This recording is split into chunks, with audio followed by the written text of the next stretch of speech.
You are about to enter a quiet corner of Greyholt Abbey, where knowledge does not shout, and the most dangerous promises are the ones a man makes to himself for later.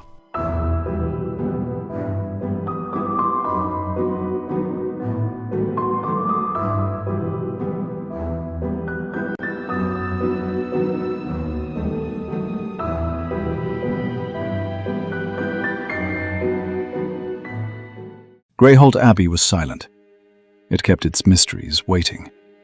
Matthis had learned to gauge his pace against it many seasons before, when he first came across the causeways with wet boots and a head full of urgencies.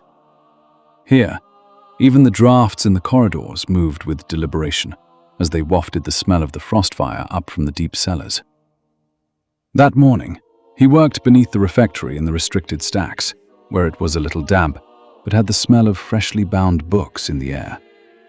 His task was dull, as Greyholt's more important tasks often were, cross-checking shelf marks against the most recent ledger and correcting errors that had crept in with the last intake from the outer stores. None of it would bring special praise. It was essential maintenance in a library. Matthis told himself it was what kept the monastery from becoming merely a heap of paper and parchment. He sat at a small table with ledgers stacked to one side and 3 volumes laid open before him, weighted down with smooth river stones. His work could not afford sloppiness, and though he wrote with a careful hand, his fingers were still ink-stained. The important thing was that no future reader would run the risk of a miscopied mark becoming an empty corridor, a bad key, or a false door, because they trusted what Matthis had failed to check. By mid-morning, the chill had worked into his wrists. He stood and stretched, feeling the soft ache of his joints. He grumbled about having spent too many hours bent over paper and sighed. Shelves rose around him in long rows, packed so tightly that the spines of the books formed near continuous bands of leather and cloth, each labeled carefully. Categories within categories, a world of marks that could be carried and stored. Brother Thurston appeared at the end of the aisle, arms full of loose parchment and a crate balanced on his hip. He was young enough that his steps still betrayed his hurry, though he tried to hide it. "You'll bruise yourself carrying it like that," Matthis said, still examining the book before him. Thurston halted, then adjusted the crate and grinned. "I'll bruise my pride if I put it down and make 2 trips." "Pride heals poorly," Matthis said, and finally glanced at him. "What is it?" "Storm returns from the Eastern Watch, and a bundle of scraps that need sorting." Thurston set the crate down and leaned closer to the table, eyes skimming the neat columns of ink. "You make it look simple, Matthis." "It is simple," Matthis said, "but it is not easy, brother." Thurston nodded, filing the distinction away, then moved on between the shelves. His footfalls faded, and Greyholt's quiet reasserted itself. Matthis turned back to the shelf he had been working through, found the next entry, and reached for a volume marked with an old classification which had been retired after a reorganization 2 abbots ago. Dust billowed, but he stifled the sneeze, logged the correction, and returned the book. To his right, he noticed one thin volume sitting slightly proud of the shelf line. Matthis had always regarded thin books as either worthless or dangerous. In his opinion, Greyholt should not waste leather on light matters unless they had a sharp point. He pressed it back in, adjusting it until the spine aligned with its neighbors. The leather was oddly smooth, worn in a way that did not match the rest.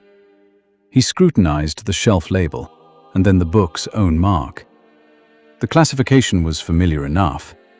Deep cellars, restricted, fracturing texts and realm-tied annotations. But his ledger did not list any volume, thin or otherwise, at that position. He drew the ledger closer and ran his finger down the column. Nothing. Matthis stood still, listening to the quiet. The ledger could be wrong. That was what he was there to check, after all. Still, he disliked such discrepancies. It showed that somebody before him had not been as assiduous in their duties as he. He drew the book free and saw that there was no title on the spine. The cover was plain, and the page edges were cut by hand. He set it on the table beside his ledger. When his palm lifted away, the cover lifted too, no more than a thumbnail, then fell shut. He pressed it flat and held it. It stayed closed. He removed his hand. It remained closed. He stared for longer than was reasonable, looked around for potential witnesses, then spoke to it. "You are making me work." He opened it.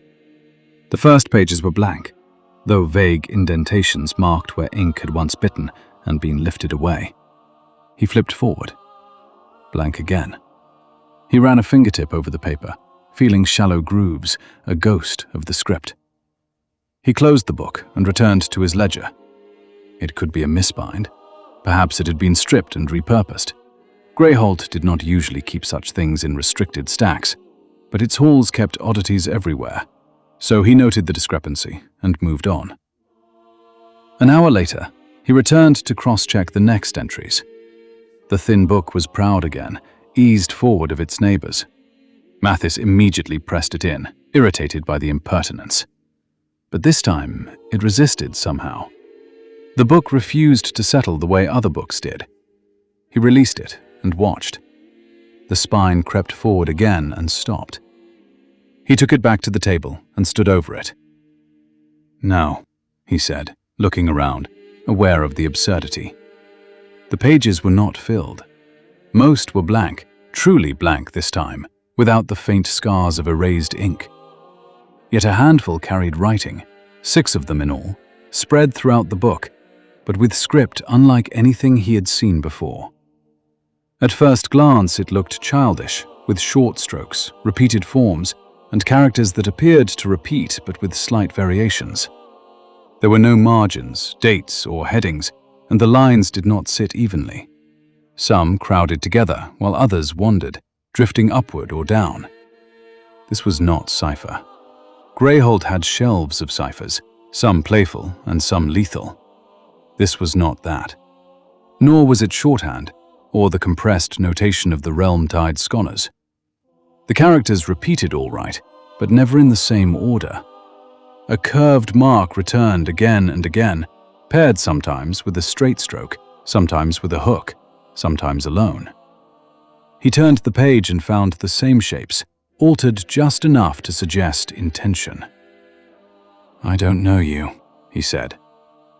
The book did not answer, of course, though the writing was answer enough, because it refused to settle into sense. Matthis flipped back to the first page of the writing and read more carefully, searching for meaning or structure. The characters did not sit like words. They sat like gestures, and he had the sudden impression that if he were able to speak them aloud, they might do something. He closed the book halfway, then opened it again, testing whether the pages would change as they had before. But they did not. The 6 pages remained as they were. The rest stayed blank. Whatever this was, it existed on its own terms, incomplete and unapologetic. He turned the book sideways and inspected the binding.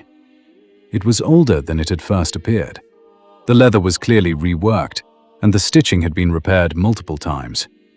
This was not a recent experiment left unfinished, he decided. It was a survivor. A memory stirred of a lecture given years ago by an elderly steward who had spoken, with deliberate vagueness, about the first language. The lecture had ended, as such things often did, with caution. Matthis had not thought of it in years. He returned to the book and read again, slower still. On the 3rd page, among the drifting characters, he noticed a pattern. 3 marks clustered together and repeated twice, with a space between them. He compared it to the 5th page. There it was again, altered slightly, carrying a different emphasis.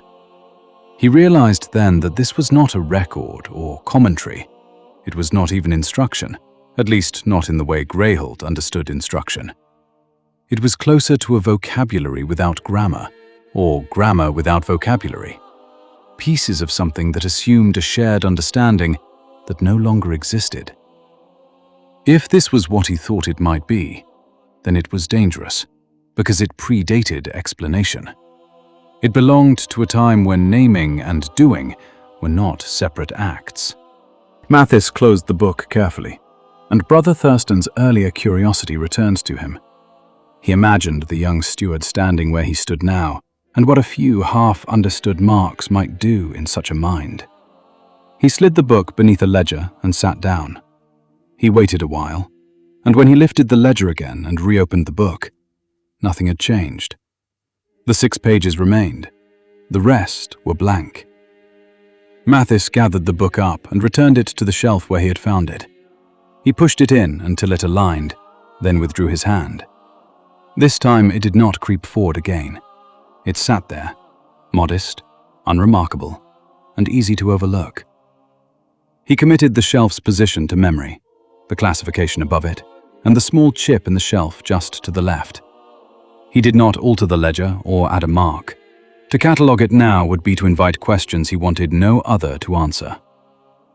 Later, he promised. He returned to his table and finished his work. When Brother Thurston passed again, Matthis answered him as he always did. When the bells rang for supper, he gathered his ledgers and extinguished the lamp. As he walked back into Greyholt Abbey, its quiet closed in around him. The book remained where it was, holding its few pages of something no longer understood. Matthis told himself he would return to it when he had earned the right, when he had the time and the discipline to approach it properly. He never did. And one day, when returning was difficult, he remembered it. Not every truth is meant to be grasped when first encountered. Some knowledge does its greatest harm by being touched too soon, leaving behind a lifetime of questions shaped by a forgotten promise.